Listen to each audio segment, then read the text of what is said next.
మీ పెద్ద కోడలు శ్రీమతి కృష్ణవేణి గారి మేనమామ ఒకడు ఉండేవాడు, ప్రస్తుతం చచ్చిపోయాడనుకోండి. దయచేసి మీ ఇంటి పెద్ద కోడలు శ్రీమతి కృష్ణవేణి గారిని తీసుకెళ్ళండి.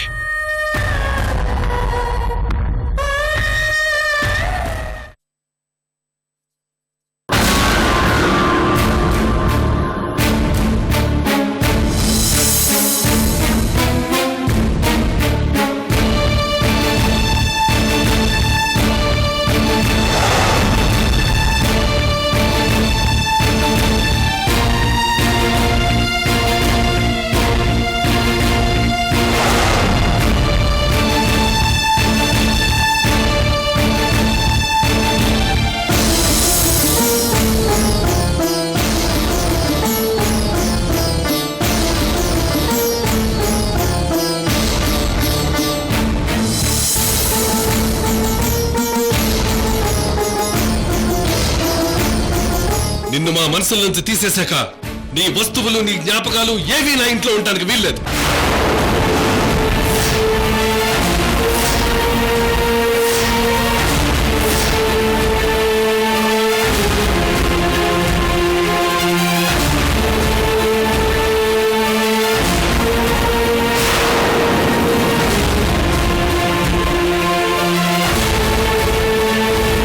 ఈ జ్ఞాపకాల వంకతో నువ్వు మళ్ళీ నా ఇంటి గడప తొక్కే అవకాశం కూడా నీకివ్వదలుచుకోలేదు.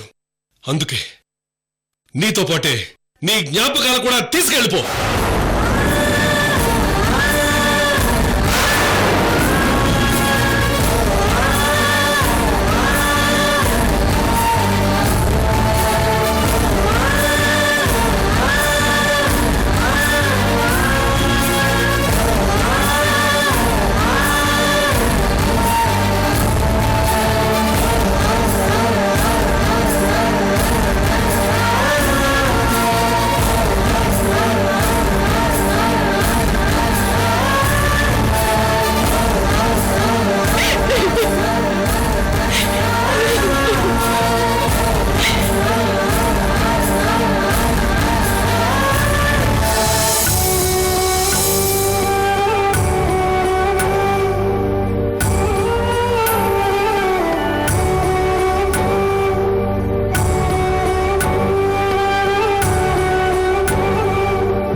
బొమ్మలు నువ్వు పెట్టుకున్నావనుకో, ఎప్పుడూ నేను నీ కళ్ళ ముందే ఉంటాను.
దాటి నింగిని తాకి అంతులేని అనురాగం నేలలోకి నిలువున తోసి నువ్వు చేసిన ఈ త్యాగం ఏ తీరం చేరుస్తుందో సాగుతున్న ఈ పయనం ఏ దైవం కరుణిస్తుందో శాపమైన ఈ తరుణం ఇక అత్తారింటికి దారేది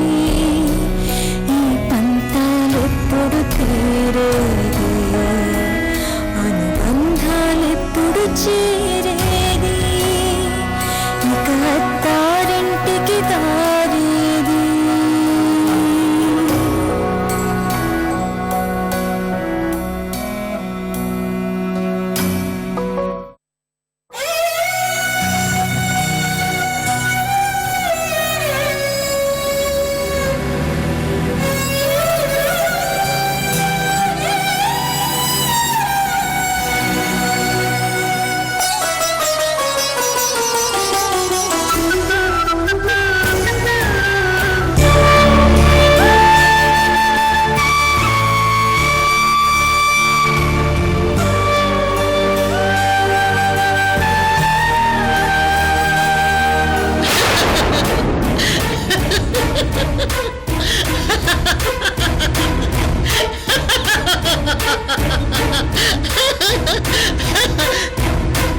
కృష్ణవేణి ఈ ఈతాకల కాంతమ్మ శవదం ఈ రోజు నెరవేరింది.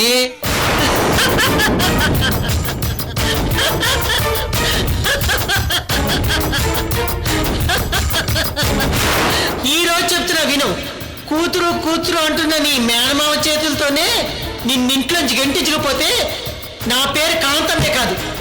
ఆ రోజు ఇది శపథం చేశాను, ఈ రోజు నెరవేర్చుకున్నాను కృష్ణవేణి. నీ కష్టాల కథ ఇంతటితో అయిపోలేదు. ఇప్పుడే అసలు కథ మొదలైంది కృష్ణవేణి.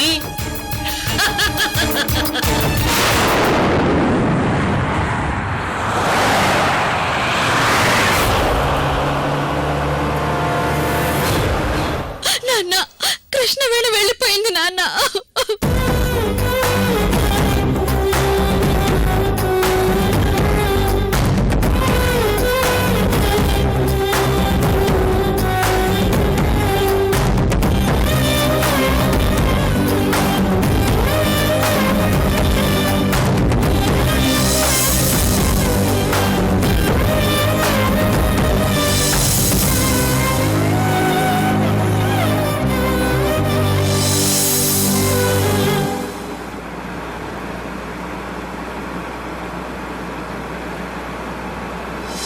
దేవుడు దేవుడు అని పూజించే మీ మామయ్య మీద ఒట్టేసి చెప్పు.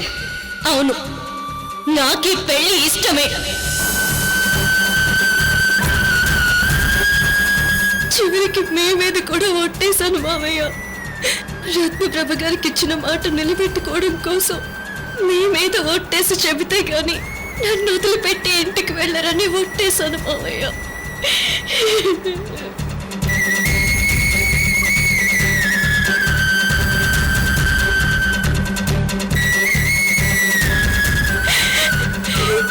నా ఒట్టు వల్ల మీకు ఎలాంటి హాని జరగకూడదు.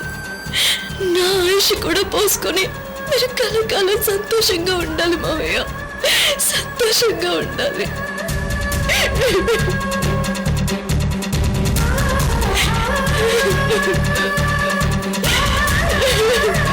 కృష్ణవేణి,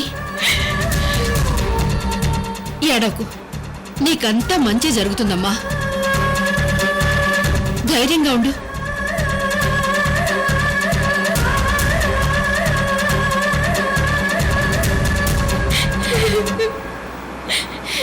ఏయ్, ఏమైంది? ఎందుకు ఏడుస్తున్నావు?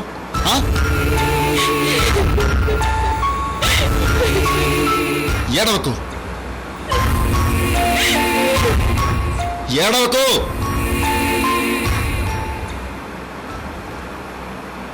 గాలి చిరుగాలి నిన్ను చూసిందే వరమ్మా, వెళ్ళి నీ దారి అది ఎవరికి తెలుసమ్మా.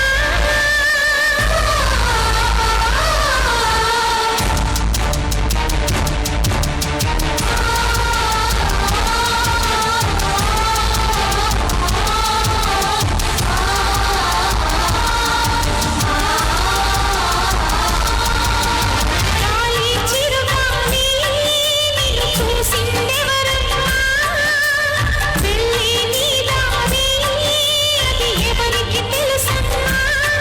రూపమే ఉండని ఊపిరి నువ్వని, ఇద్దరూ ఆగని పయనమే నీదని. గాలి చిరుగాలి నిన్ను చూసిందే వరమ్మా, వెళ్ళి నీ దారి అది ఎవరికి తెలుసమ్మా.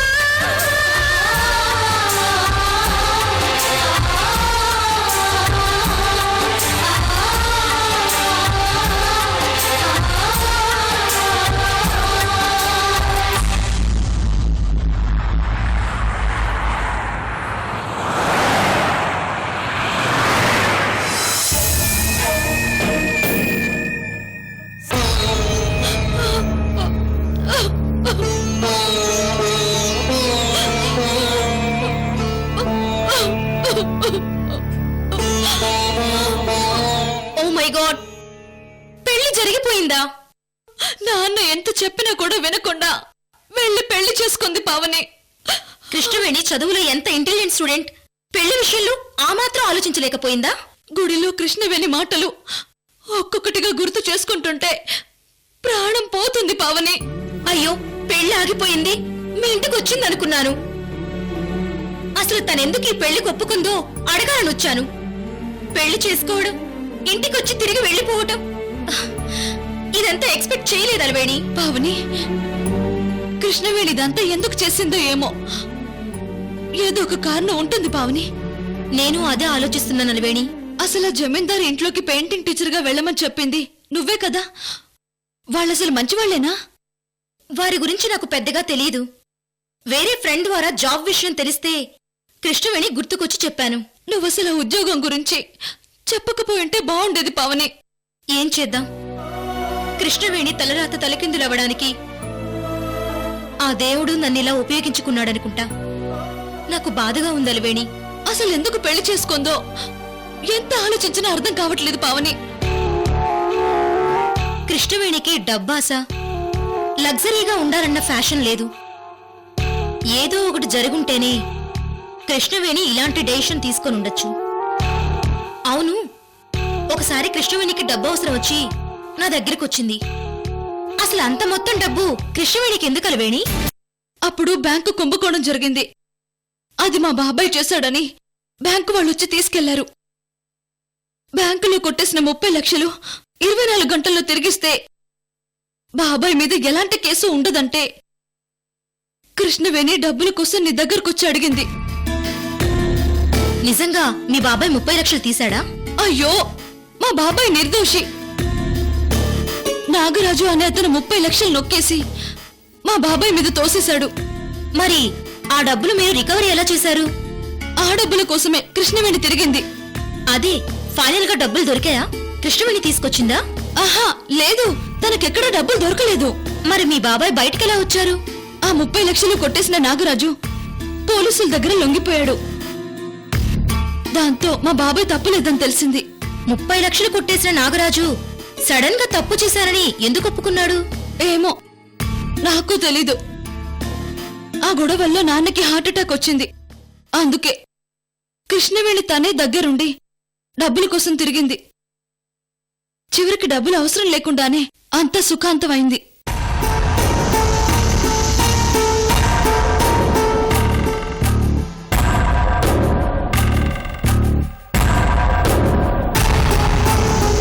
ఏంటి పావని ఆలోచిస్తున్నావు?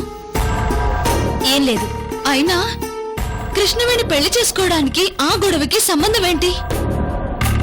అసలు నువ్వు ఆ గొడవ గురించి ఎందుకు అడుగుతున్నావు? ఏం లేదు అలవేణి. అక్కడ రత్నప్రభ గారు నెల రోజుల్లో పెళ్లి ఛాలెంజ్ చేయడం, అదే పార్టీలో కృష్ణవేణి ఉండటం ఏదో ఉందనిపిస్తుంది. పార్టీ ఏంటి? అరవింద్ బర్త్డే పార్టీకి కృష్ణవేణి వెళ్ళినప్పుడు వంశీ కృష్ణవేణి మీద దాడి చేశాడని నా ఫ్రెండ్ చెప్పింది. అసలు కృష్ణవేణి ఏ పార్టీకి వెళ్ళలేదే, నాకైతే ఏం చెప్పలేదు. చెప్పలేదా?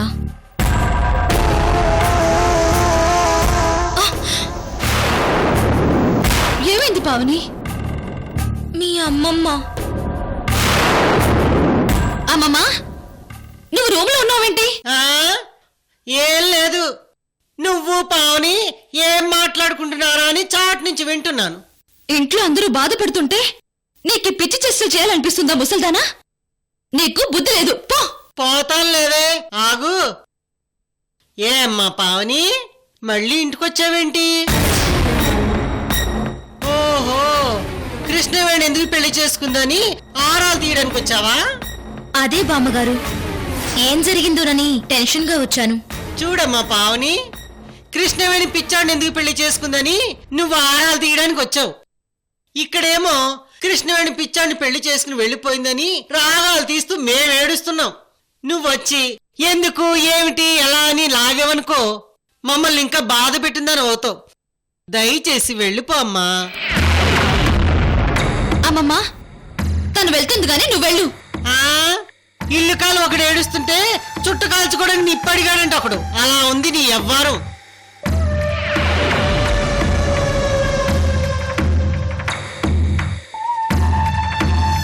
అలవేణి, ఆ రోజు మెహందీ ఫంక్షన్ కృష్ణవేణికి, నీకు, నాకు, మనందరికీ మెమరబుల్ గా ఉంటుందని సంతోషపడ్డాను. కానీ ఇలా కృష్ణవేణి అందర్నీ బాధ పెట్టి వెళ్ళిపోతుందని అనుకోలేదు. సారీ అలవేణి. అవుని, కృష్ణవేణంటే నాకు ప్రాణం. మేమిద్దరం వదిన మరదల్లమైనా అక్క చెల్లెల కంటే ఎక్కువగా ఉన్నాం. నాకు తెలుసలే వేణి. తను ఇలా చేసిందంటే నమ్మలేకపోతున్నాను. అసలేం జరిగిందో నువ్వు తెలుసుకోవాలి పావని.